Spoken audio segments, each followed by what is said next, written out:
Okay, we're going to continue our discussion of this little book right over here. And first thing I'm going to talk about is typology. Now, what is typology? Well, when you're referring to Christianity, typology would be the relationship between the Old Testament and the New Testament. Let me give you an example. Elijah was a type of Christ because Elijah performed miracles, and so did Jesus. So, Elijah being a type of Christ. You can say the same thing about Moses. Okay, Moses was a type of Christ. And you could even go as far as, well, I suppose if you wanted to stretch it a bit, you could go as far as to say that David was a type of Christ in the line of his personality and the way Jesus loved him. Okay? Alright, so, now what is a peasant farmer? This is a poor guy. Okay, this is a guy that doesn't have a lot of material wealth. That's why they're called peasants. You'll see this in medieval kingdoms. You have your kings, your queens, your big old knights, and then after that, you go down to the bottom of the list, you have peasants. Okay? Now, when you're talking about a peasant protester, you're talking about a protester that didn't have a whole heck of a lot. Jesus had nothing at all. Okay? He didn't own any material wealth. There you go. Now, what is a brokerless kingdom? Well, a brokerless kingdom is, in the Old Testament, if you wanted to talk to God, you actually had to go to the priest. The priest would then talk to God, then God would talk to the priest, and the priest would then come back to you. Jesus broke all that. He says, I am your high priest now. So anything you want to tell the Father, you tell me. You tell me, I tell him. But basically, Jesus is also God. So there you go. So basically, when you have told Jesus, you have basically told God.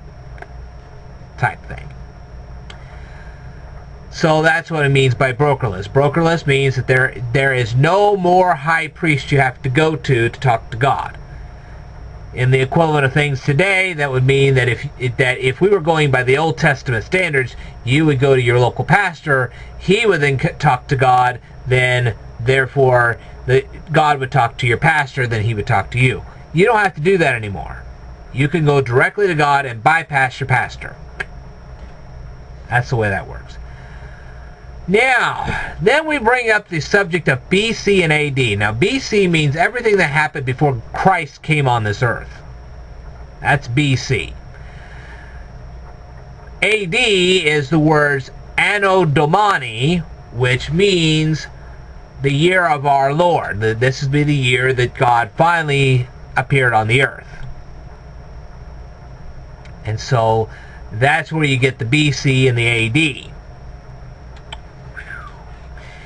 Now, what's the big problem with the Gospels? Well, okay, the Gospels are not like the National Enquirer. You're not supposed to read them like the National Enquirer. When you have the National Enquirer, it digs up dirt. I mean, it digs up every good and bad thing you've ever done. Alright, that's what the Enquirer is, a bunch of dirt diggers. So you get this complete picture of a person.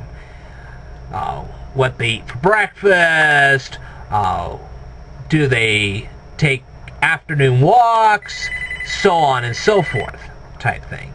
However, the Bible's not written like that. You do have your public life, ignore the phone, you do have your public life, and you also have your private life. Now, this is going to be covered in the first chapter of this book right here, because they're going to be talking about, can we figure out from the Gospels what kind of a public life Jesus had and what kind of a private life he had. If you work really hard at it, yes, but you really have to work hard at it. It's not just written down in plain English. Sorry. Anyway, we're going to be covering some of this in my upcoming videos, but I wanted to just present this to you so you can kind of see it for yourself. Anyway, I think I've covered enough for today. I will tell you more in a future video. Stay tuned.